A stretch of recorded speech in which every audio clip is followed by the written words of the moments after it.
Alright, we want to begin by removing the interference of the tank clips.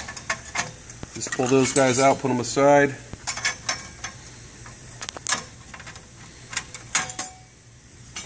Just a little bit of interference there. You may or may not need to remove the regulator. That's up to you how well you get in there. Next, we want to remove all 8 of these tubes. There's a pair on each pump. So 5/16 wrench. We're going to remove these tubes here. Once all 8 tubes are removed, then we have 4 screws holding the pump assembly in. There's 2 here, 1 and 2, and then there's 2 on the other side as well. Pause. 1. Okay, next, once the 8 tubes in the front are removed and you get the top and bottom screws, the 4 screws top and bottom from up front, the entire pump assembly will pull out, and we want to remove this pin on the pump motor assembly, and then you can take your entire assembly and put it on the bench. Alright, the next thing we want to do is we want to separate the pump head bracket from the chassis of the pump assembly. So these 4 screws here,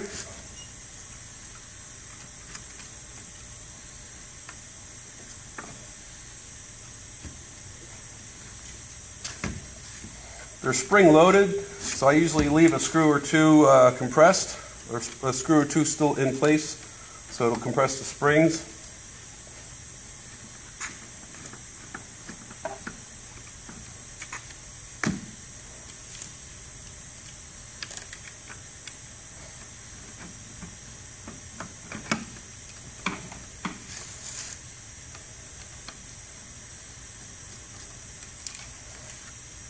Set the chassis aside, and then all we have next is the pump assembly itself. Pay particular attention to the direction of the flat spot on the pump. This is the orientation that it should look once it's back in the system. So as we place it back on the rig, we need to make sure it's in the right orientation. This spline gear here is where the motor connects through. So this spline gear is always going to be to your left. Your flat spots are facing up. That's the proper orientation. Let's see, we're working on the recovery pump. It's going to be the guy all the way over here. First thing we're going to do is remove the pump head assembly itself.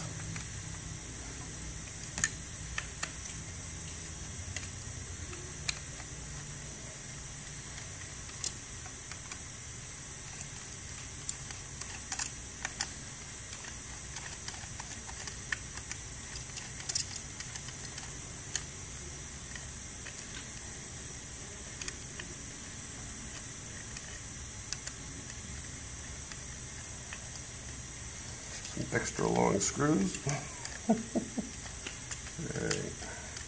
Alright, now we have access to the diaphragm itself right here. Okay, so we need to remove this cover from the back of the diaphragm spring.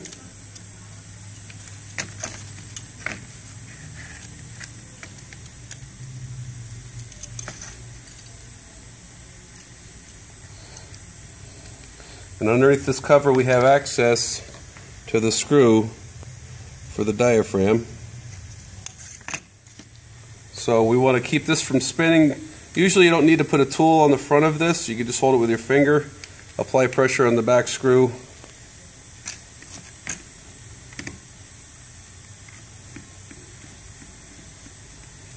And then this full assembly comes apart.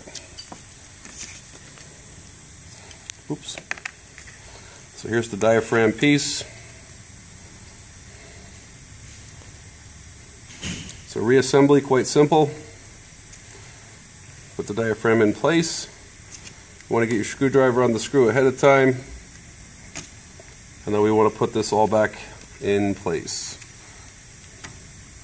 You can see where the screw and the spring assembly is centered.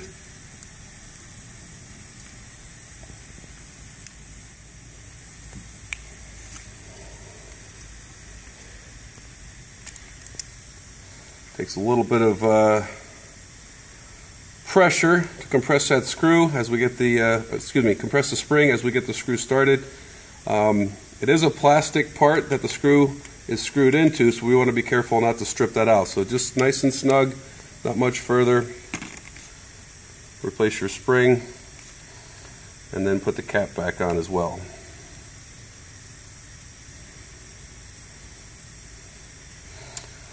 Now, before reassembling the pump head assembly, I like to put the pump rack back onto the chassis.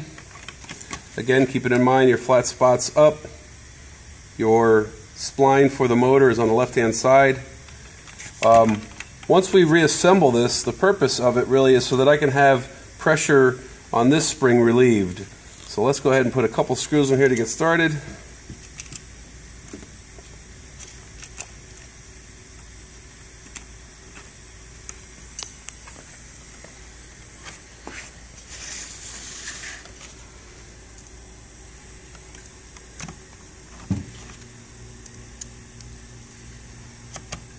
Okay, once you have the four started, then we want to tighten them down, crossing back and forth from one another, so we tighten it up nice and evenly.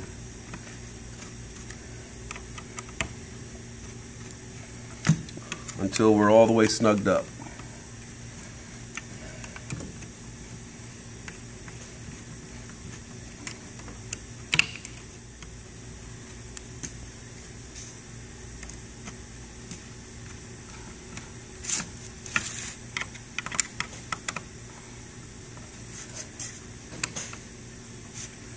Okay, now, once all four bolts are snugged up, we really want to rotate the pump so we can get the diaphragm to be up a little bit higher.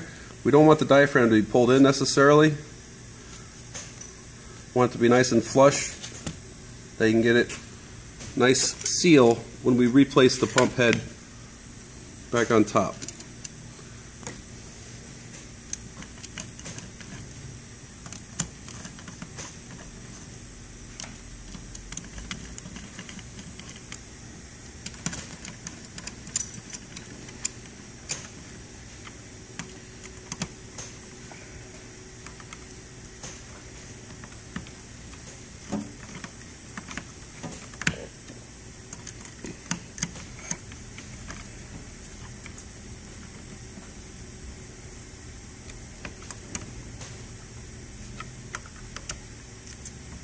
And then once your pump assembly is all snugged up and reassembled, again, flat spots on top.